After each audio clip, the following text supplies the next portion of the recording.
Hi guys, my name is Ruth Monroe. I'm from Belfast, Northern Ireland. We're running this call tonight just to reach out to our friends and family around the world and to give a presentation on Zinzino and the products that we have before us. I've been involved in marketing for the last 5 years, and I also am involved in the aesthetics business. I've got a skin clinic. And I've been approached by some of my friends a few weeks ago to look at a product. These guys aren't from marketing background, so they've asked me to take a look. And I love this product for two reasons. One, this is 2020, and for decades, we've been working around guest-based nutrition. And this is a revolution to have the ability to work with a company offering test-based nutrition based on the results of a dry blood test. And number two is simply because of the business opportunity. It's incredible people who are professionals in their field. So without further ado, I'd like to welcome Tony O'Neill. Hi guys, my name's Tony O'Neill. I'm 47 years old and I've spent the last 23 years working in the global sporting goods market. I went to university in Germany, in Münster, when I was 19 and studied economics. I played semi-professional football, but very quickly realised I wasn't good enough to play professionally full-time. So I did the next best thing. I got the opportunity to go and work at Adidas in their headquarters in Germany. I managed to get on their management training program. There was 12 places worldwide, 14,000 applicants, and obviously God smiled on me because I got the job. I was at Adidas for 7 years. I did various roles around there. I worked for them in Germany, in France, in Spain, and ended up in Holland. And the last role I had there was heading up their golf sales for the continent of Europe. About 2005, I got a call towards the end of the year from a small company based out of Baltimore in Maryland, from the owner and founder, a company called Under Armour, which back in the day we had no idea what it was. But their owner and founder called me. I told him I wasn't interested in really speaking to him. We had a few chats. He basically asked me to come and help him launch his brand in Europe. Fast forward a few months, I'd left Adidas, I'd joined Under Armour, and we were setting up the office in Amsterdam for Europe, Middle East and Africa. And I helped set up all the different countries. I ran the European, Middle East and Africa sales function for 4 years before I moved to the States. I moved to the States to the headquarters, ran various businesses over there, and did that for a couple of years, and then was asked to move to the west coast of America to run their West Coast business based out of Denver, Colorado. It's a great opportunity. My wife, who was also with the company, loved the idea. We were on the way to do it, and that's when things changed for us. And that's part of the reason I'm sat on this call today. I had a stroke, and that changed things, obviously stopped us in our tracks. But Under Armour were fantastic. Kevin Plank, the CEO, is a friend.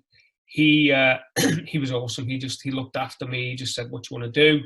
We decided we wanted to come home. So in 2012, came home. I had 5 months recuperating, and then Under Armour made me head of the UK. I set up the office in Manchester and built the UK business.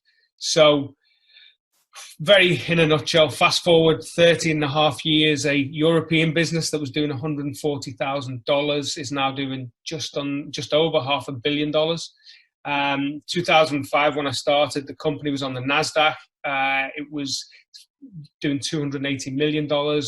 Last year, it was on the Dow Jones. The last figures quoted were 5.2 billion. So it's been an amazing ride. But how did I get here today? Well, a couple of months ago, somebody approached my wife, who's also in the sporting goods industry, about this new great product. And obviously, with what happened with me with the stroke, we're always very careful about it. She persisted. We met with a few people to see what this product was about. And as Ruth alluded to, the test-based nutrition piece really got my attention. So I consulted two of my dearest friends and two of the smartest people I know and best qualified people I know in their industry. And my point was, if they gave it the nod, I'd be in. So without further ado, I'll pass you to two of my friends. I'll pass you back to Ruth, who'll pass you on to them. Thank you, Tony. So next up, we have the amazing Parsley, strength and conditioning coach. He'll tell you himself, but he's trained some Olympic medalists, and he also works with professional footballers. So Neil, over to you. Hi guys. Yeah, just a bit of background about myself. I was lucky to be born into a very sporty family. My father was a professional footballer. That wasn't my chosen sport. My chosen sport was rugby league. So I played professional rugby league. Mid-20s, decided needed a bit of a career change, something with a bit of longevity. And I went back to university and did my sports science degree. After completing that, I got my first sort of full-time role as a strength and conditioning coach for the English Institute of Sport. The EIS, English Institute of Sport, they provide all the services for Olympic athletes in this country. So anyone who wants to go to the Olympics, part of an Olympic team for all the various summer and winter sports, utilise the services of the EIS. Obviously, as a strength and conditioning coach, I was working in Manchester, based in Manchester. The main sports I was working with were British cycling and track and field. So British cycling, helping with programs for people like Vicky Pendleton, Chris Hoy, a young Mark Cavendish, young Geraint Thomas. So it was a really good group of athletes. Took them athletes and several other athletes to the Beijing Olympics. Unbelievable experience for myself. My first Olympic experience. As I say, British cycling smashed it. Took the world of cycling by storm. Basically won every medal, and unbelievable. I came back after that, and there was a job with GB Taekwondo as the lead strength and conditioning coach, which I got. And then for the next 4 years, went with a goal of taking 4 athletes to London 2012 and try and get them all on the podium. So it was 4 years of training camps all over the world. Unbelievable experience, European Championships, World Championships on the way to that Olympic Games. I was very lucky to be part of the team that delivered Jay Jones to an Olympic gold medal and Latela Mohammed to a bronze medal, something I'll never forget. Post 2012, I went back to the sport I know and I love, which is rugby. I got a job with the senior national team as a strength and conditioning coach for them in the build up to another World Cup, in this case Rugby World Cup 2015 under Stuart Lancaster's guidance. An unbelievable 3 years again, touring the world, New Zealand, Argentina, training camps over in Denver, Colorado, pre-World Cup, and then actually being part of the team at the actual Rugby World Cup. Post 2015, I then focused more on football. Lucky after sort of probably a year of being a consultant to get a job with Manchester City. So for 3 years, worked for Manchester City, and then for the last 18 months, I'm currently consulting to several Premiership footballers and have a consultancy with the FA. Why am I telling you all this? Because I'm always looking for anything that can help my athletes. Okay, my role is to develop my athletes. I have to test and retest. Okay, part of my sort of philosophy is if you're not assessing, you're guessing. Okay, and this ties into this product absolutely perfect. Test-based nutrition. Okay, so I want this for my athletes. The one person I've got to ask is one of my best mates in the whole world, which is Dr. Colin Robertson. I've worked with him for over 15 years on various projects. He's helped me with various projects with GB Taekwondo and a couple of other projects on the way. He's my go-to for nutrition and a lot of other things. Very, very clever guy and very down to earth. So he'll tell you how it is. And without further ado, I'll pass you back. Thanks, Neil. I think it's straight to me now, isn't it? Thanks for that. So my name's Colin Robertson, and I'm a research scientist, really, more so nowadays. My background has always been sports science, exercise physiology, and I spent a bit of time being a strength and conditioning coach myself. So I took the Ireland national team rugby league to the 2008 World Cup down in Sydney, Australia. I've worked with Widnes Vikings. I've worked in professional football. I've supported people like Neil when they're working with the EIS guys and people going off to various Olympics. In fact, and I think Neil missed one really, because we've worked with people who've been to Beijing, London, and we had a few guys that we'd worked with as well that were out in Rio in 2016. So there's quite a long legacy of working in elite and pro sport. What I guess differently is that I've always had a foot in health as well, and that's either clinical health or public health. So back in the day, I spent a long time, fair few years, as a clinical exercise physiologist. And in that time, I was working with people who had cancer, palliative care, cardiac rehabilitation, pulmonary rehabilitation, musculoskeletal rehabilitation. So just your general, strains, breaks, fractures, people who've had knee replacements, hip replacements, and artificial limbs, that kind of thing. So really focused on the impact of exercise and rehabilitation and nutrition. And whilst I was doing those kind of roles, and actually a little bit continuously, I've helped various clinics and hospital departments with people who need to lose weight for life-saving operations. As we're aware, we're a society that is walking into an obesity epidemic, and some people unfortunately get to such a scale that it's not safe for them to go under anesthesia, so we have to get them to lose weight so that they can have the operations that will save them. So really quite a 360 approach in the work that I've done, but I'm more focused on health.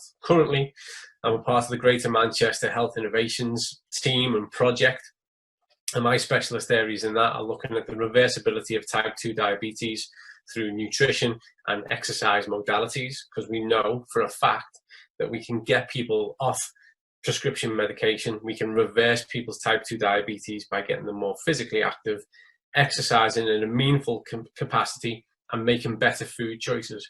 And likewise, a big passion of mine is working with people who have cancer, either supporting them to get better treatment outcomes. We know that exercise has a huge impact on treatment outcomes, but more importantly, again, those who are successfully treated, 86% and beyond, are left with debilitating levels of physical fatigue. And 3 years later, 35% of them still have that level of fatigue. So what we work on is really giving them the opportunity to get their life back through nutrition, through exercise. So they're big projects. We actually run a charitable foundation on the Wirral, which is called the UTS Live Well Foundation, in which we support and we give local people to us that exercise guidance and nutrition when they've had or have cancer. And we fund research as well. We've currently got a PhD student based at Liverpool John Moores University, which is one of the biggest sports science institutes in the world. So there's a great team behind that research. So that's, in a nutshell, the kind of remit that I work on. From my own personal point of view, a big area of my research is looking at what we call epigenetics, which some people refer to as nutrigenetics. And what that is looking at the things we do, and more importantly, the things we consume, and the difference that makes to us, and the genetic expression, a gene expression level. So you're born with a certain amount of genes that come through your ancestors, your mother, your father, your grandparents. But there's variation, massive variation in them. And the key thing is and there's a famous, Professor Mehmet Oz famously said, your genes load the gun, but your lifestyle pulls the trigger. And the biggest part of that is the nutrition, the food you eat on a daily basis. So I spend a lot of time looking at that and looking at the negative side of that and looking at what we can do about it. What are the positive things and the positive nutrition behaviors we should be adopting and doing more of, so that we can better improve our position and change the current health landslide that we're facing, because people need to get real. Back in 1979, cancer was 1 in 5, and now it's approaching 50% of the population. And if you were born after 1960, that generation, it's going to be 50% of the population. Cardiac disease, metabolic syndrome, type 2 diabetes, these are all conditions that are progressively getting worse. More people are getting them. Not only that, but people are getting them sooner. So more people are getting chronic diseases earlier. And this has nothing to do with better detection methods. This is everything to do that our society is sadly becoming more sick. So we've got to do something about it. So a big part of my work is looking at, well, what can we actually do about it, and how can we readdress the balance? So as a part of my work, I go out and I speak to the top Forbes companies in the world. I impact on their well-being programs, and I go to seminars and conferences and speak and TED Talks, and I'm out there cold-faced trying to put a message across to the general population and improve lifestyles. I still to this day work in the background with elite sport and athletes. So I'm still working on that part too. But more importantly, I'm trying to look and trying to convince industries to create things that can improve people's situation.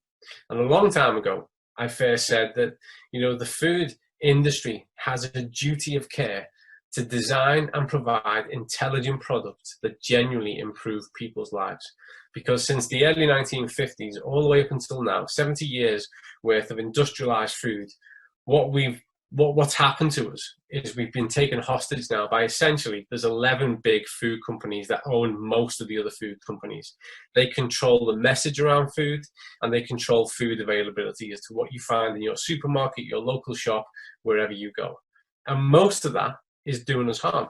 60%, just about 60% of the British diet and the American diet and the Australian diet is made up of ultra-processed foods. And we know, going back to epigenetics, those foods damage us at a cellular and genetic level. So this needs to change, and we need companies that are going to devise and provide intelligent products that are genuinely backed by science, that have a morality to the process and part of them, so that people can actually do something about it. Because sadly, much to my dislike, we're not going to go back 70 years. We're not going to suddenly start to farm the land ourselves. We're not all going to have allotments. We're not going to all be able to purchase foods, organic foods from our local farms. We're talking about a global population that is double what it was 70 years ago.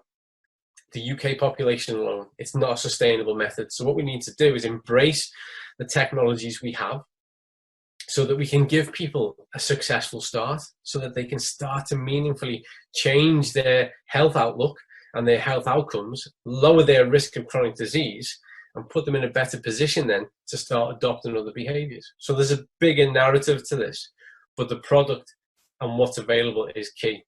So if we go back a few weeks, Tony, a good friend of mine, I was working away actually at this very desk now on epigenetics, funnily enough. And funnily enough, I was doing some specific research on omega-3. And I got this call out the blue. Tony and I hadn't spoken for a couple of weeks because of what's going on in the world with COVID. And Tony said, Cole, will you have a look at something for me? And I get asked this a lot. And most of the times I say no, because I don't have time to look at every product that someone's interested in. And over the course of my career, I've turned loads of the products that you'd know away when they've said, will you write as a statement saying that this is really good? And I've said no, because it's not. And I'm not prepared to lie just for a few quid. My interest is the health of the nation, the global nation. And I'm not prepared to sell that out for a couple of cheap quid and, in a fast car. That's not where I'm at. But because it was Tony, and because he mentioned omega-3, I thought, well, that's funny enough. It's not that much of a diversion. I'll go and have a look. And that led me to Zinzino and a balance oil. So at the very first look, which any researcher does this, the first time you look at something, you compile a list that's got more questions than it does answers.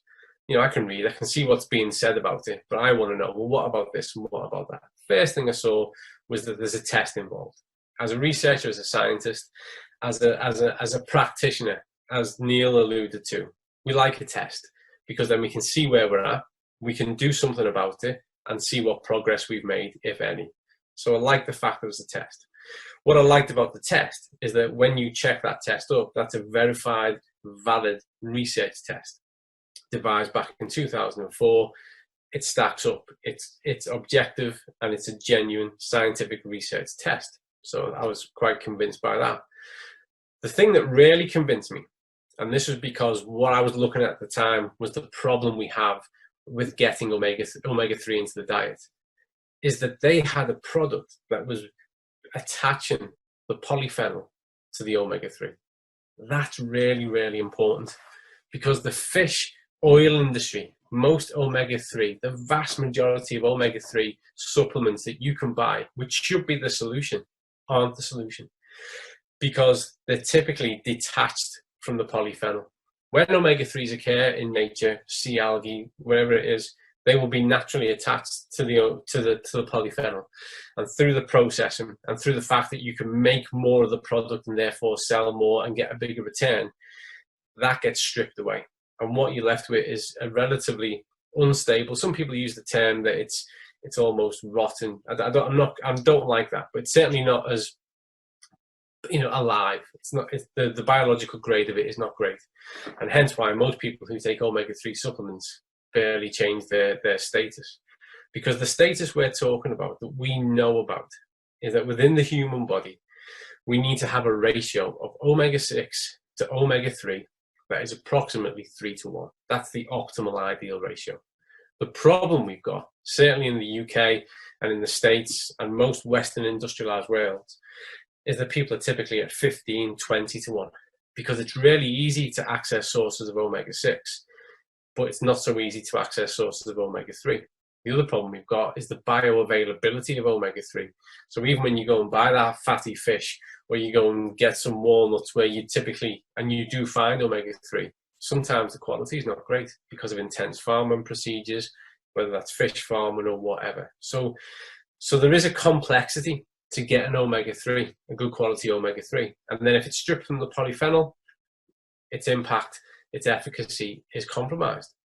The polyphenol is really important because this acts as a chaperone. So when you consume the omega-3 with the polyphenol, the first thing the polyphenol does, and in this instance, the product, they take that polyphenol in the standard product from olive oil, it protects the omega-3 as it goes through the tract, through the stomach, so that it can reach the periphery. This is really important because the stomach will destroy most of an average omega-3 supplement. It'll just destroy it because it's exposed, it's already degrading, and the stomach will finish most of it off. So then what gets to the cells to do its job is compromised. But the polyphenol acts as a chaperone. Secondly, then, the polyphenol itself is an anti-inflammatory.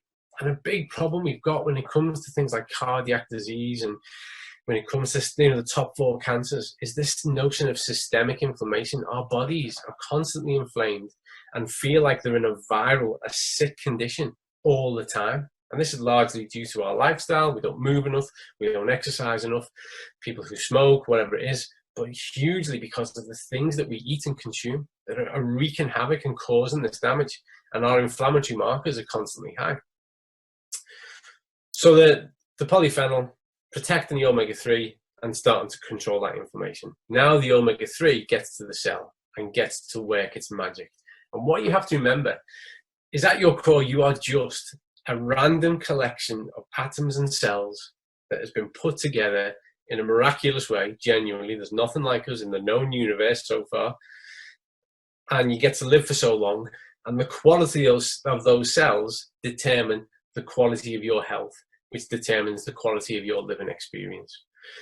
When something's wrong at a cellular level, you've got a real problem. Cancer is a problem that occurs at a cellular level. So the omega-3 goes into the cell. It's also anti-inflammatory. A really important thing that it does is the cell membrane becomes more complex because of this ratio, this improved ratio of the omega-3. And the last thing it does is it blocks the pro-inflammatories. So it's defending against the inflammatories, it's anti-inflammatory, calming things down, and it's making the cell membrane more complex. If we look at the current situation of COVID-19, one of the things that we know in which COVID operates is that we inhale it in, it gets onto the lung, it sits on the alveoli, sits on the cell, and it sits there, and the first thing it does is it just sends a signal into the cell to replicate itself. And once it's done that sufficiently enough, it then sends a code for all those replicants to destroy the cell. So they're going off and they're causing damage. Our immune response goes into overdrive. It doesn't know what's happened. Suddenly there's been a load of cellular damage. Our immune response goes in and damages even more. And that leaves us wide open to pleurisy, pneumonia. And these are the things, these are the things that are killing people. In some instances, it's a heart attack because of the extent of the trauma. So we need to be thinking more about how we protect our cells, we optimize the quality of our cells, because that's what we are at our essence. And also making sure that we consume things that boost and support our immune system, because the only way we cope with anything is by having a fully functioning immune system. So when we look at this product, when we look at the balance oil, it's really compelling. For someone like me as a researcher and a scientist, and for someone who's got up on stages and said, you know, it's time for the industry to make intelligent products that improve people's health. Already, I'm starting to see something that is really convincing. So my first conversation back, reporting back to Tony, is, surprisingly, this looks really good, but I do have a host of questions. So we followed through on that, and we spoke to Paul Clayton, who's been one of the chief scientific advisors to Enzino on the development of these kind of products. That went really well. I had some questions around about the mechanism of how it does a thing, you know, how it works. And Paul was really gracious with his time and gave some really, it was a good debate. It was a good debate. We spent some quality time ironing out a few of those factors, which was really, really useful. So what we have now is not only a product that does that, there's a vegan option too. You know, for those who will only live off plant-based diets, essentially. So it's viable for everybody to now look at addressing that factor meaningfully. One of the last things that convinced me about it was the fact that the dosage is based on your body mass. Because you have to imagine, to correct a ratio, a fundamental ratio, you know, it can't just be the same amount for everyone. And actually the balance oil works off that if you weigh 50 kilograms or you weigh 12 stone or 13 stone, then you take this much. So again, it's dose respondent. There's a test before, there's a retest after 120 days. That's really fascinating to someone like me, because sometimes some charlatans will give you a test because they know that in the first week or two, you're going to see an improvement because the body just does this like acute reaction and things look great. But physiologically, it takes about 8 to 12 weeks for your body to express a meaningful, substantiated change.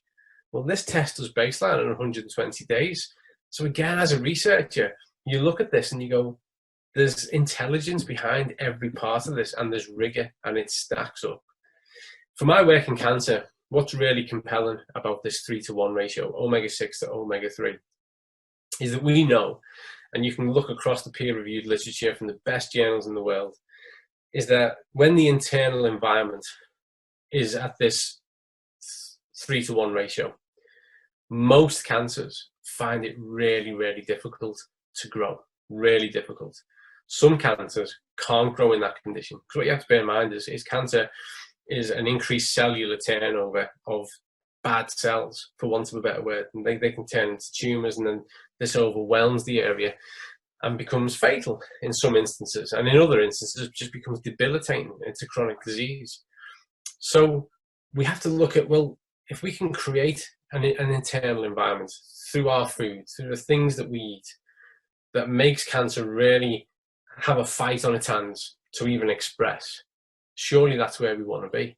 I would argue that's where we used to be, because more people are getting cancer. It's not that we're detecting it better, although we can get early detection. The fact is, more people are getting it. So we have to recognize that 6.5 million years ago, we came about as a species. 300,000 years ago as Homo sapien. We have evolved by living off the land. And when we lived off the land and what we ate was fresh and from whole foods, we had access to things that contain omega-3 naturally bound to a polyphenol. And over the course of our evolution, particularly our industrialized evolution and our food manufacturing processes, that's become less and less. And more to the point, we are consuming things that are not only don't provide that, but actually willfully cause damage at the same time. So we need to make bigger whole stock changes, but we need to fix an acute problem, which is, well, how do we get a better quality omega-3 into the system? And it's been a roller coaster journey, looking at this product and looking at how it works and the way in which it's done. And for me, it's hugely encouraging because it's cost effective, it's accessible, it doesn't belong to one of the big 11, so it's not going to get wrapped up in nonsense. It's not going to be hidden because it bucks the trend of how people like to broadcast health. To me, for the first time, certainly in my career, I've genuinely got a product that I would say, taking this will improve your health status.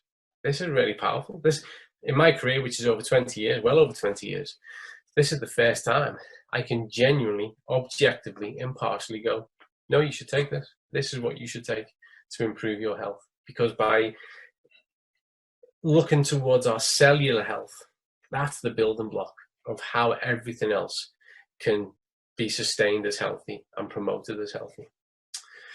So that's pretty much everything I can say about the balance oil. It's been a surprise to me. It's been a welcome surprise.